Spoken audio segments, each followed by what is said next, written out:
Okay, so page 163, letter 62, meditation for happiness. We're in the month of Adar, which is the month of joy.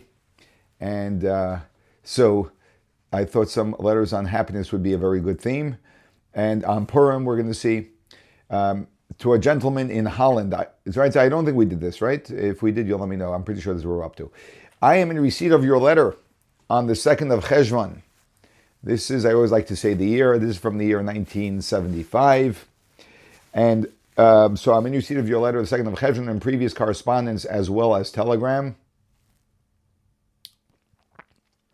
Your question is surprising, inasmuch as you surely know that one of the basics of our Torah, called Torah's Emes, because it tells the truth. In other words, the Torah is called Torah's Emes, the Torah of Emes, of truth.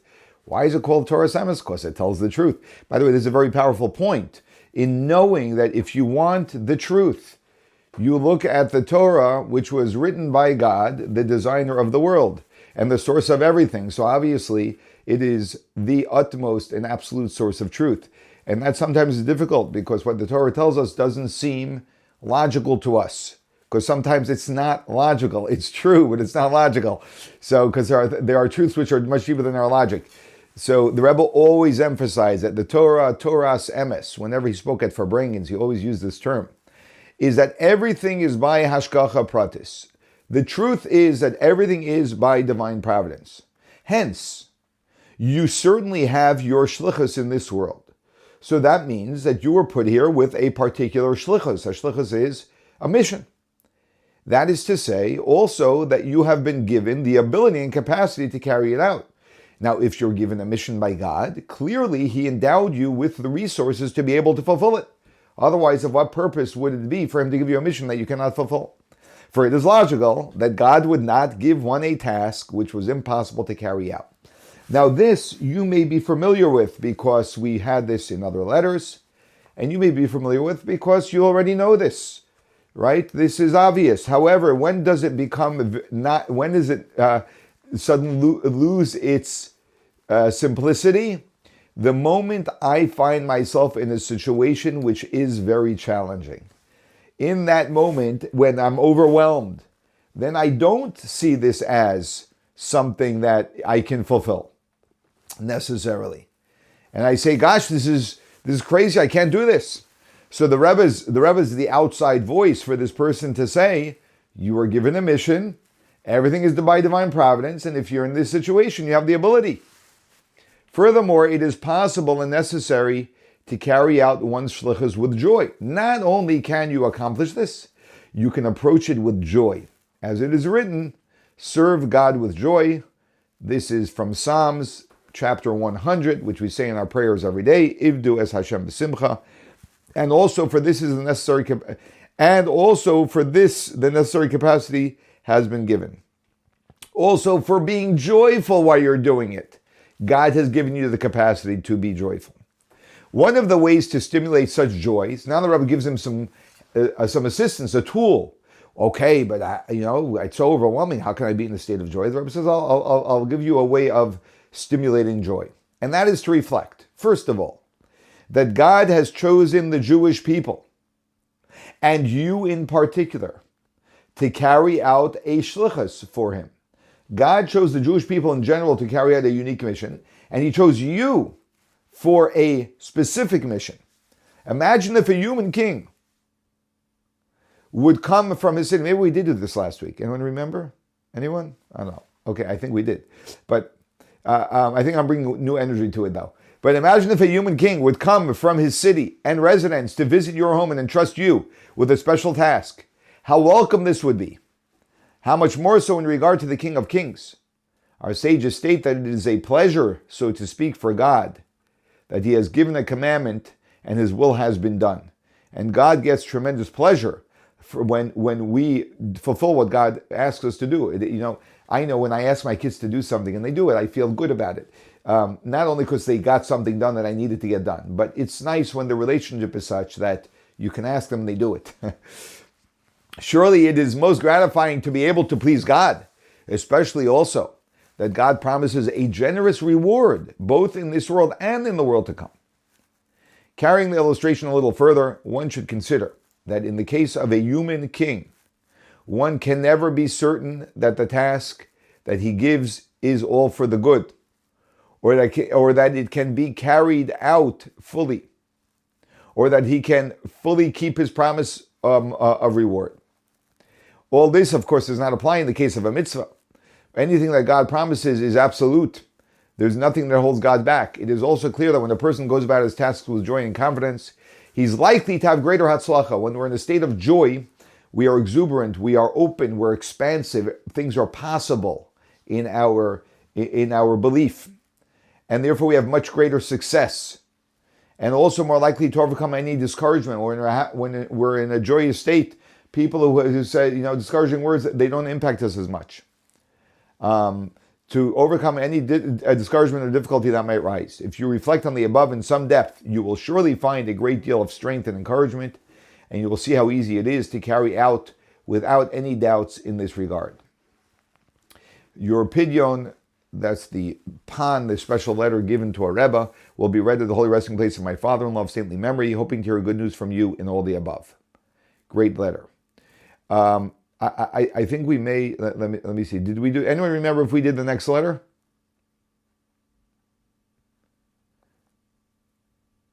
No one remembers. If no one remembers, then we can definitely do it again. Or we're doing it for the first time, not sure.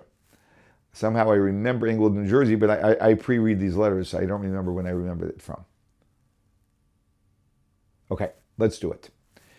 Letter 63, Count Your Blessings, to a gentleman in Englewood, New Jersey, the year 1978. As to the question of how to overcome a general feeling of depression, this is probably a most universal question. It should not be difficult for a Jew who is instructed to begin the day with the morning blessings by reflection on the plain meaning of these blessings. It makes it so much easier to count your blessings, which should surely put you in a happy frame of mind. This is why we begin our daily prayer with Modani, I give thanks. So the Rebbe says, focus on the morning blessings, beginning with the first, it's not quite a blessing, but the first prayer that we say while we're still in bed, which is giving thanks to God for restoring our soul to our body. And when we count our blessings, which is something which we all love to do, that puts us into a happy frame of mind, simply because it keeps things in perspective. We are so blessed. Especially when one reflects more deeply on the exceptional privilege given to every Jew. What's the privilege given to every Jew? Ani nivreisi l'shamish eskoni.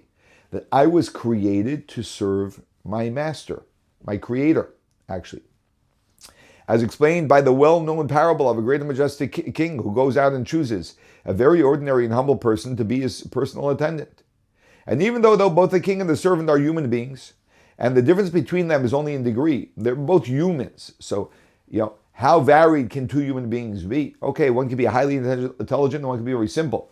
But they're both human. For the most part, they share almost everything in their realities. Right? The Rebbe is trying to bring this out to say, in comparison to a human and a creator, the creator and the creation, not only is the difference between the two vast, they're actually entirely different realities. There's an infinite being of God and then a finite being. They're not even in the same realm, which two human beings are. So if in the case of a king who takes as a servant, and the servant is a simple person, how great is the joy of that humble person to have been so graciously privileged and elevated. So the simple servant feels so elevated that I have been chosen by Almighty God. So how much more so and incomparably should be the constant joy of a Jew who has been chosen to serve the Melech Malchi Amlachim HaKadosh Baruch Hu. He was chosen to serve the King of all kings, Almighty God. May he be blessed. And God takes pleasure in his service. And God is exuberant, is excited every time this Jew does something that God asks. Every time a Jew does a mitzvah and acts in accordance with God's will. So no doubt you have heard about the book Tanya, which in recent years has become available also in English. In it, this subject is discussed at length and is most helpful to achieve true simcha. So if you want to achieve true simcha, This is the way to do it. Needless to say, though the daily conduct in accordance with God's will is the greatest reward in itself, the greatest reward of serving God is serving God. That I have this amazing job. So, someone's chosen to be, Secretary of State, right? The Secretary of Defense, right? The job in and of itself is so meaningful that itself is a reward. Okay, well, give the guy compensation because he needs to live too, right? But in a certain respect, if a person has a proper perspective, that's the way they should look at it. So likewise, when we're serving Hashem, not likewise, but in a much greater fashion. So, needless to say that though the daily conduct in accordance with God's will is the greatest reward in itself, it is also the channel to receive God's blessing in all needs. It so happens that God says that through fulfilling your mission, living as for the purpose I put you on the world, is the greatest channel for me to give you material blessing. Therefore, every additional effort in matters of goodness and holiness, Torah mitzvahs, where there is always room for improvement, widens the channels to receive God's blessings materially and spiritually. In this connection, it is customary in such a situation to have the tefillin checked and make sure they are kosher. May God grant that you should have good news to report in all the above. Okay. How are we doing, everyone? We're good? We do have we completed all the letters last week. Yes. So we have new letters that were added, and I just don't remember the first letter that was added. But now we're up to God is good. Let me see. Okay. I think this is a new letter, but if you know otherwise, I'd be happy to be reminded. Anyway, this is from the year 1957, Brooklyn. Blessing and peace. In response to your letter in which you write about your state of mind, which is probably not a good state of mind, the doctor's opinions, and that you are suffering greatly. So now I'll point out that you can notice, and again, I'm going to say that this is probably partially the relationship that the Rebbe has with people, which is unique because the Rebbe's stature was so great that it afforded him the ability to communicate in certain ways that other people like ourselves cannot communicate because people won't take it the same way. But you'll also notice that that it's very frequent in the Rebbe's letters. The Rebbe starts by saying, "It is surprising to me," or "I am surprised," right? And I think that the Rebbe writes that way. I may have said this in the past. That Rebbe writes that way because that is his way of awakening the person from a delusional state, if you will. So the Rebbe's awakening the person by saying, "This is surprising. Like wake up." So the Rebbe tells him, "It is indeed surprising." Now the Rebbe is writing to a person who says he's suffering greatly, right? So when someone tells me they're suffering greatly, I'm very sensitive to how I'm going to speak to them because I don't think that they might. I'm concerned that they might not be in a position to hear a strong message of clarity. So I invite them into the message of clarity softly. But the Rebbe often does that much more strongly. But there's a benefit to doing it strongly because you're really awakening the person. And a lot of times that's what a person needs. And softly won't do the job. But you also have to have that relationship where the strong words will be heard. So that's the point I'm trying to make here. It is indeed surprising, for you are still young in age. And you have already merited to be involved in the field of proper kosher education. This person obviously was a Torah teacher in some type of a school. And the Rebbe is saying what a great merit that is, that you have you were given the gift of mission, that you teach the book of truth, right, to God's children.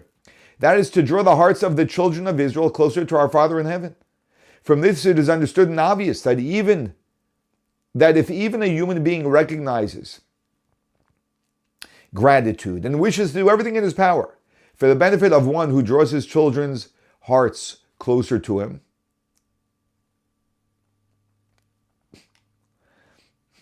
how much more so our Father in heaven, who is the essence of good and all-powerful. Right? So the Rebbe focuses on two of the primary characteristics that are important to focus on regarding God. That number one, God is good and God is all-powerful. Certainly bestows blessing and success upon those who strive to draw his children's hearts closer to him. If there's anyone that God is going to bring blessing to, who is it going to be? To a person who's constantly focused on drawing the hearts of his children close to him.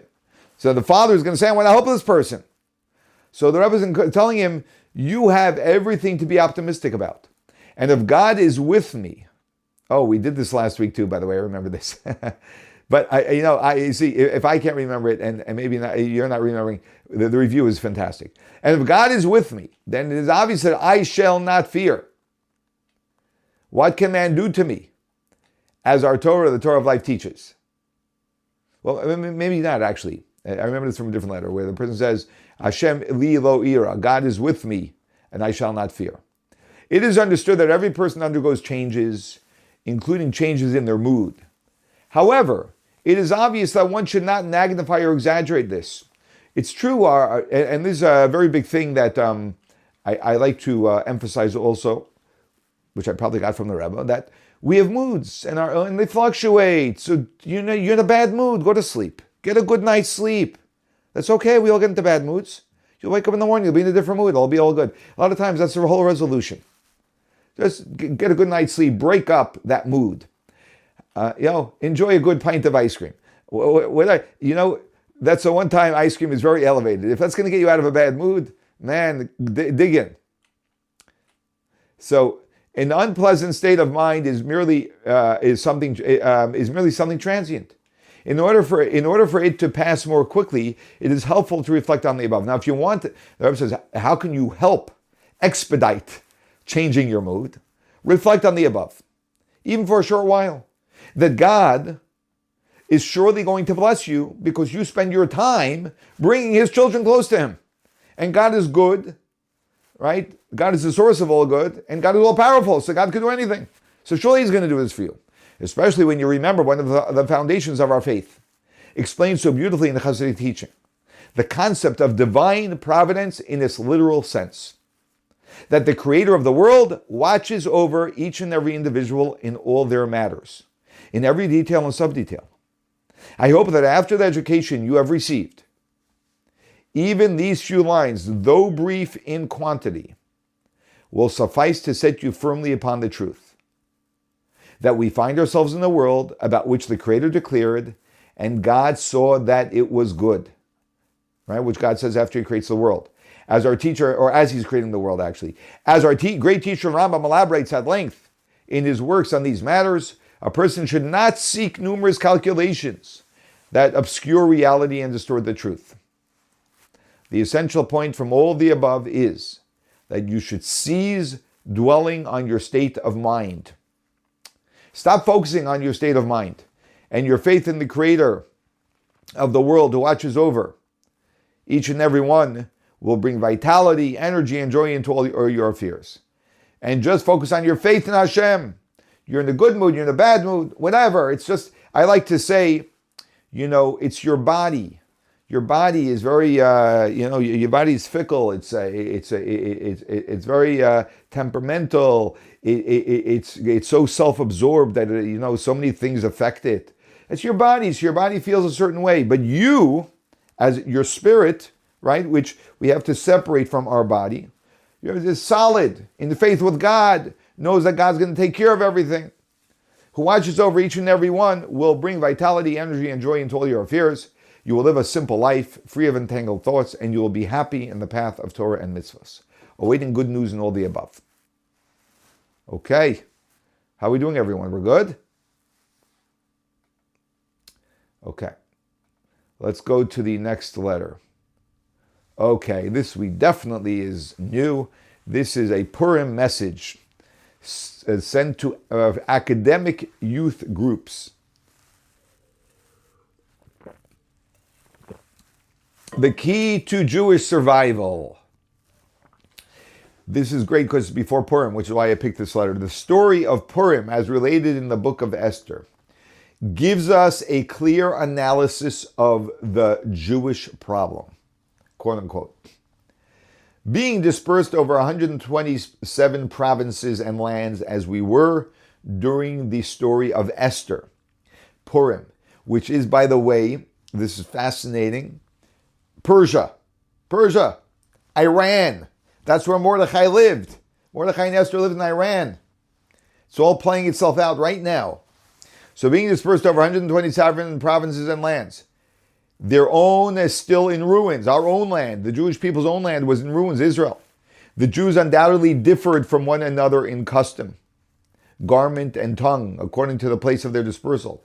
Surely, like we know, when we're dispersed, so everyone had developed some different customs. Maybe we dressed a little bit differently, spoke different languages, like as it is today.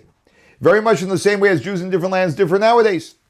Yet, though they were Jews who would conceal their Jewishness, Haman, the enemy of the Jews, who recognized the essential qualities and characteristics of the Jews, which made all of them, with or without their consent, into one people. Okay, so what the Rebbe is saying is, even though we were very different, and there were Jews who were, like today, Jews who were concealed their Jewishness or didn't even know much about their Jewishness. Haman, the enemy, he recognized the essential quality of what makes a Jew a Jew. And therefore he said, Yeshno Am Echad. He called us one people, even though we were so varied. Namely, their laws are different from those of any other people. He said, Yeshno Am Echad, who is spread out, v'dasem shenes, and their laws are different than ours. He insisted we are one. And he was right, because in essence we are all exactly the same. Hence, in his wicked desire to annihilate the Jews, Haman seeks to destroy all the Jews, young and old, children and women. Every Jew is a problem to him. Although there were, in those days, there were in those days as well Jews who strictly adhered to Torah and mitzvahs. They were religious Jews. And Jews whose religious ties with their people were weak, or who sought to assimilate themselves. Yet none could escape the classification of belonging to that one people. In Haman's eyes, a Jew is a Jew. And he was 100% right. And everyone was included in Haman's cruel decree. And so therefore Haman made a decree on every Jew. In all ages, there were Hamans, there were Hamans, yet we have outlived them, thank God. Wherein lies the secret of our survival? What is this secret to the fact that the Jewish people are indestructible? The answer will be evident from the following illustration. So Rebbe says, I'll tell you, and I'll use a scientific explanation. The Rebbe did this a lot in his English letters because he understood how to speak to the American mind. So that's why he spoke in this language.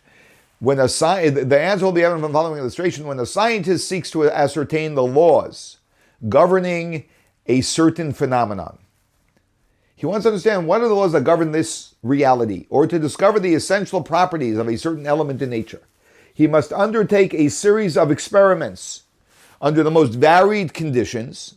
So you take this phenomenon and you play it out in various different conditions, in order to discover those properties or laws which obtain under all conditions alike. You're trying to find what is it about this phenomenon that no matter what condition we put it in, this phenomenon sustains itself. No true scientific law can be deduced from a minimum number of experiments or from experiments under similar or only slightly varied conditions. If you really want to get to the answer of this, you have to create very broadly varied conditions. So you're really testing this phenomenon and seeing how it plays out in all of them to see that it plays out the same or sustains itself. And then what is it that we find to be powerful in every varied environment that would be the cause of its sustaining itself? Or from experiments under similar or only slightly varied conditions, for the results as to what is essential and what is secondary or quite unimportant would then not be conclusive. If you don't have varied scenarios, then it'll be inconclusive. All the scenarios are very similar, so it's showing up, with the same thing, with the same result. The Rebbe says the same principle should be applied to our people. is one of the oldest in the world, beginning its national history from the revelation at Mount Sinai some 3,300 years ago. In the course of these long centuries, our people have lived under extremely varied conditions, most different times and different places all over the world. We've lived everywhere under all varied situations. So we have very broad scenarios to assess. If we wish to discover the essential elements making up the cause and the very basis of the existence of our people and its unique strength, we must conclude that it is not its peculiar physical or intrinsic mental characteristics. It's not that we're physically stronger. We're definitely not. And it's not our intrinsic mental characteristics. It's not our tongue. It's not our language. Because you have very intelligent Jews, but you also have many Jews who are not highly intelligent. It's not our language. We all speak different languages. Manners and customs, which in a wider sense, because we have very varied manners and customs depending on which, where this population of Jews, which country they're in. Nor even its racial purity. Why not? For there were times in the early history of our people, as well as during the Middle Ages and even recent times, when whole ethnic groups and tribes have become proselytes and part of our people. We've had entire groups of people convert and become Jews. So we're not a racially pure in that respect, right? The essential element which unites our dispersed and scattered people and make it one people throughout its dispersion and regardless of time is the Torah and mitzvos. There's one thing that remained true with all of these Jews, wherever they may be, and that is their commitment to Torah and mitzvos. The Jewish way of life, which has remained basically the same throughout the ages and in all places.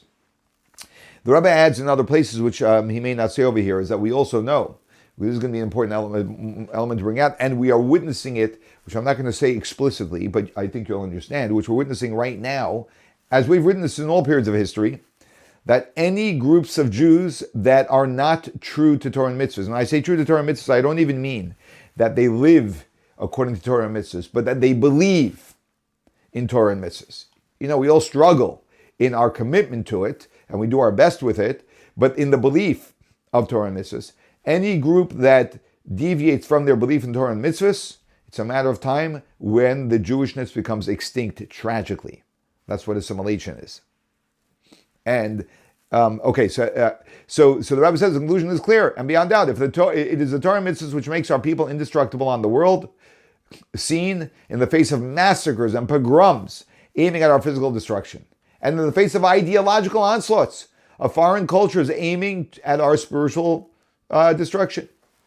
Purim teaches us the age-old lesson, which has been verified even most recently, to our sorrow, that no manner of assimilationism, not even such which is extended over several generations, provides an escape from the Hamans and Hitlers, nor can any Jew sever his ties with his people by attempting such an escape. Two things. There's no way of escaping our enemies by assimilating, because we've known. Haman said, you're one people. He didn't differentiate between religious and not religious, because he understood that the identity of a Jew is deeper than that. Hitler did not differentiate between religious and not religious, because he understood, probably subconsciously they understood, right? That that there is a spiritual identity to every single one of us. So we can't escape it. On the contrary, our salvation and our existence depends precisely upon the fact that their laws are different from those of any other people. Our entire survival comes from our commitment specifically to Torah and mitzvahs. Purim reminds us that the strength of our people as a whole and of each individual Jew and Jewess lies in a closer adherence to our ancient spiritual heritage, which contains the secret of harmonious life, hence of a healthy and happy life. All other things in our spiritual and temporal life must be free from any contradiction to the basis and essence of our existence. So the Rebbe says all other things in our life have to be free from contradicting Torah and mitzvahs and must be attuned accordingly in order to make for the utmost harmony and add to our physical and spiritual strength, both of which go hand in hand in Jewish life. With best wishes for a joyous Purim, may we live to see a world free of Hamans and all types of Amalekites, the enemies of the Jews, of their body, soul, and faith. Now I'm going to add, which we may have in a different letter, I'm not sure, something the Rebbe writes in other letters, and that is that we also find that in the Purim story something amazing happened. When Haman said that all Jewish people have to be killed, and he set a date for it, there was one way a Jew would be able to get out of that.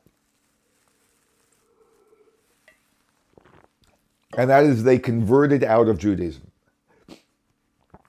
And the unbelievable thing was that not a single Jew converted out of Judaism. They all actually became more vibrant Jews. And guess what happened? One of the greatest miracles of all time happened. Haman was hung by a Gentile, by Achashverosh, as I pointed out on Shabbos, and the Jewish people survived. And not only that, they went to war and killed many of their enemies. So it's a pure demonstration of the power of the Jewish people. Okay. Letter 66, the unwavering chess champion, Mr. Shmuel Chaim Reshevsky. I remember this guy because he lived in Spring Valley, New York. I remember of him. He lived in Spring Valley, New York. Spring Valley, New York is where I was raised, actually, which is right next door to Muncie. That's where my mother lives now. And this was, the Rebbe writes him a letter in the year 1984. And it's very interesting. So he was a chess champion, a world chess champion. I believe he was a Russian Jew. Maybe he was American, actually.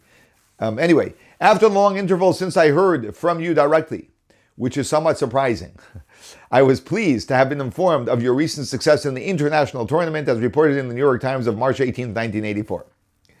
The Rebbe was known, by the way, he never did this, of course, in public, but he had on his desk New York Times. The Rebbe would read the New York Times or sections of it. I don't know if his secretaries picked out the articles that he told them he would be interested in, but the Rebbe read this article.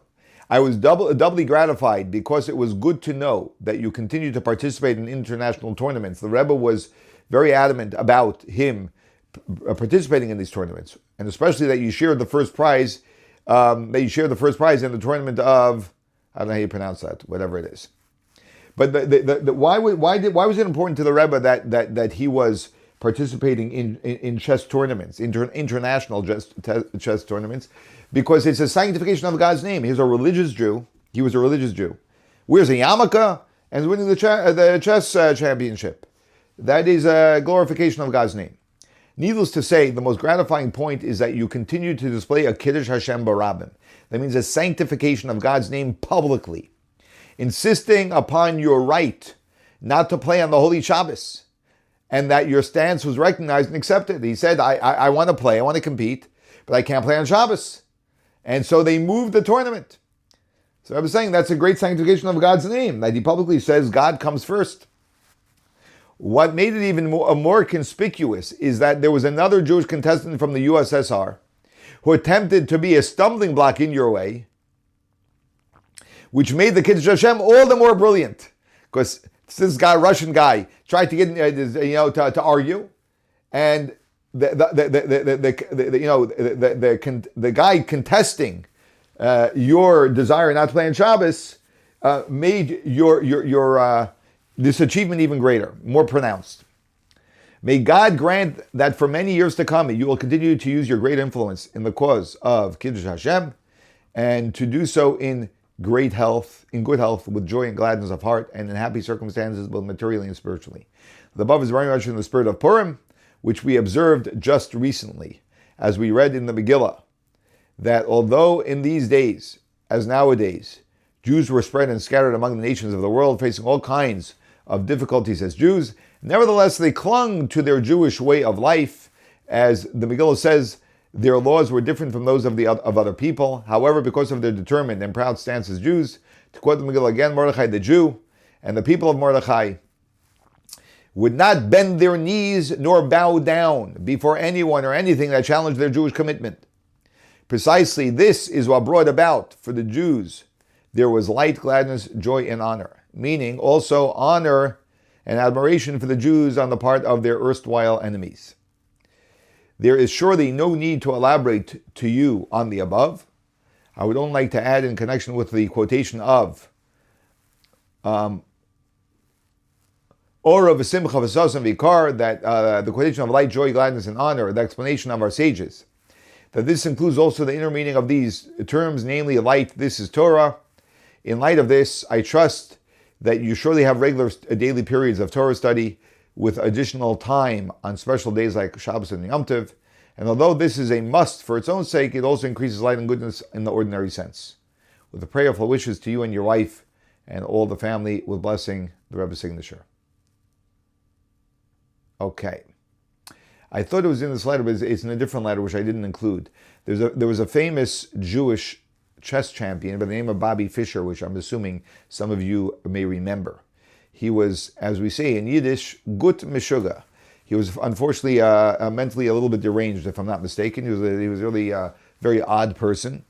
And the Rebbe wrote to this Mr. Reshevsky that he should do everything he can to have influence on him in his pride as a Jew. That was the Rebbe's way, to always try and influence everyone, even the most difficult nuts to crack. Okay. Let's do this letter.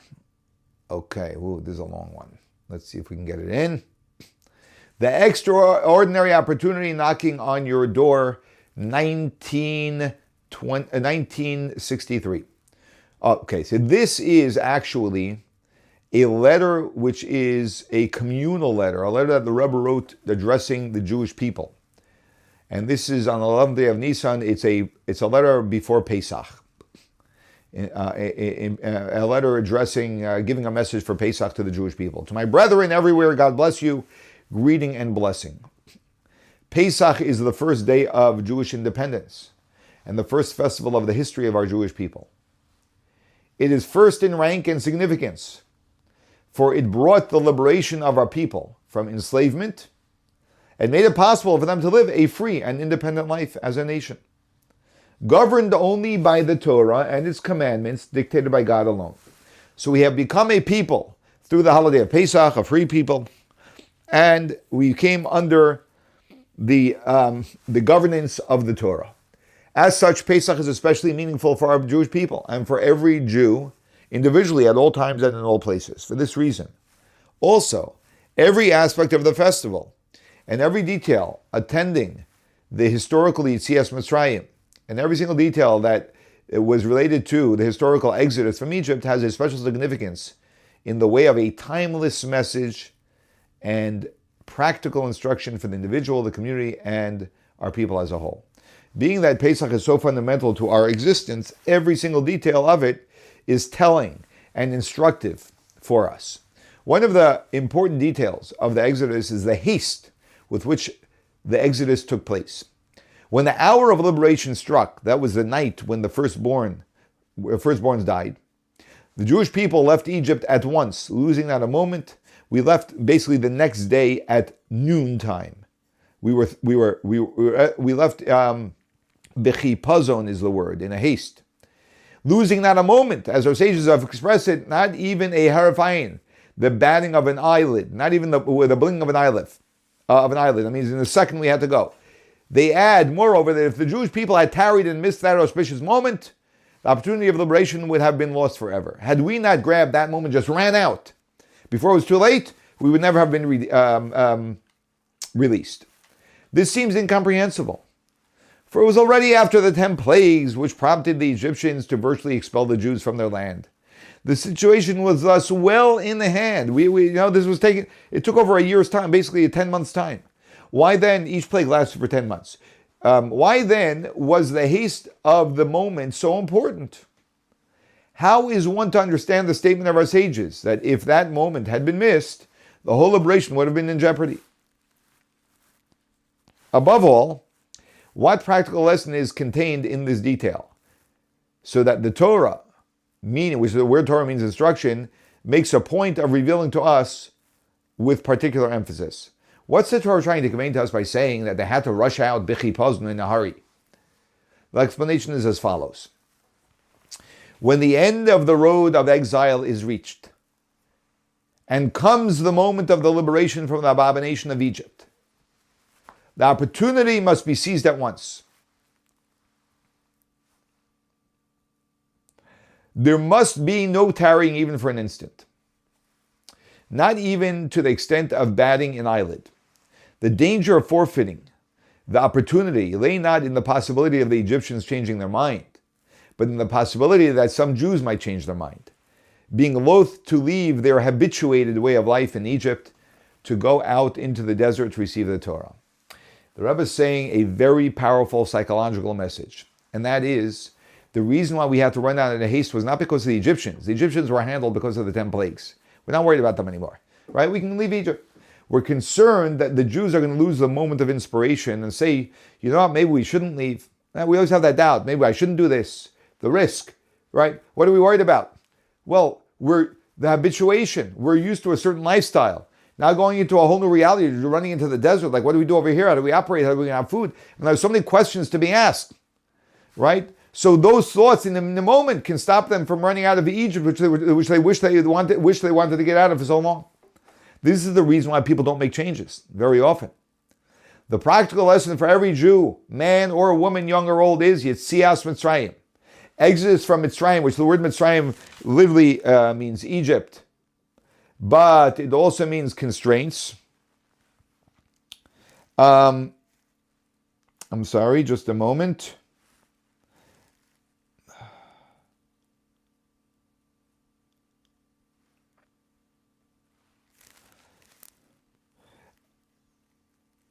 Okay.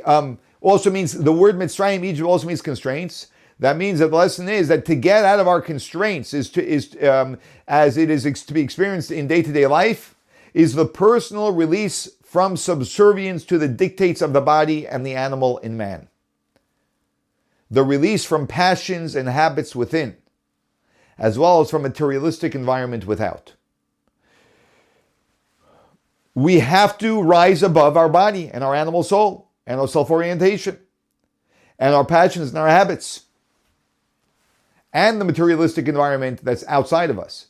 This release can be achieved only by responding to the perpetual divine call, the call of Abraham and Isaac and Jacob, seeking out the oppressed and enslaved and promising, I shall redeem you from bondage, that I may be God unto you. As at the time of the first liberation, true freedom is conditioned upon the acceptance of the Torah and mitzvahs. So we have to be willing to get out of our constraints and our conveniences and our comforts, and to let God, and to make God our God, and to accept the Torah and mitzvahs. This call of freedom never ceases. Yetzias Mitzrayim must be achieved every day. Each day the opportunity beckons anew. Unfortunately, there are individuals who tarry and consign the opportunity to the 3 solemn days of the year, Rosh Hashanah and Yom Kippur. He says there's some Jews who are 3-day Jews, right? Others at best postpone it for Shabbos and Yom Tov. Still others who recall and experience Yetzias Mitzrayim in daily prayer fail to extend it to every aspect of the daily life. What is true of the individual is true on the community and national level, except that on these levels, the missing of the opportunities is, of course, even more far-reaching and catastrophic. The extraordinary opportunity which knocks at our door at this very moment is a reorientation which has taken hold of wide circles of Jewry, especially the younger generation, which has created a strong tendency to return to our original and authentic heritage. So the Rebbe is saying that we see by our youngsters that they are returning. Considerable sections of these circles, which have been estranged from Yiddishkeit, are seeking the way of Torah and mitzvahs, and many of those who have maintained some association with Torah and mitzvahs are seeking guidance to strengthen their bonds and identification with authentic Judaism. With the exception of those who stopped thinking long ago, there's a widespread interest among all, and especially the youth, to know the full truth about Judaism, about Yiddishkeit. Moreover, they demand to know the full truth. Even those who are not ready as yet to commit themselves fully and to make the leap to bring about a radical change in their lives, they are nevertheless mature enough and courageous enough to face the truth, untarnished and uncompromised, and not a half-truth or quarter-truth, or made-to-order truth. Experience has shown that where Jewish youth comes in contact with authentic Torah and mitzvahs Yiddishkeit, it is attracted to it, and many of them have begun to order their daily lives accordingly, with determination and enthusiasm, with which youth is so richly endowed. Youth are endowed with enthusiasm and determination. It is painful to contemplate, however, that although this awakening has been in the process of fruition for a number of years, the opportunity has not been met adequately. Sadder still is the fact that the challenge has hardly been taken up by those who are supposed to be spiritual leaders. So Rebbe is calling to task the leaders, Jewishly spiritual leaders. As in the days of our ancestors in Egypt, whose exodus was not delayed even for a moment, whereby they attained full liberation of the body and full liberation of the spirit with acceptance of Torah at Sinai, which was the purpose and goal of the exodus. May God grant that every Jew seize, that moment, seize the extraordinary opportunity of the present moment to achieve self-liberation and to help others in the same direction, liberation from all manner of bondage, internal and external, and above all, liberation from the most dismal bondage, the idea of let's be like the rest. That's the greatest bondage. And when we return to the ways of the Torah and mitzvahs in the fullest measure, we will merit the fulfillment of the promise. When the Jewish people return, they are redeemed at once with the true and complete redemption through our righteous Mashiach, with prayerful wishes for a kosher and happy Pesach, signed the Rebbe's signature.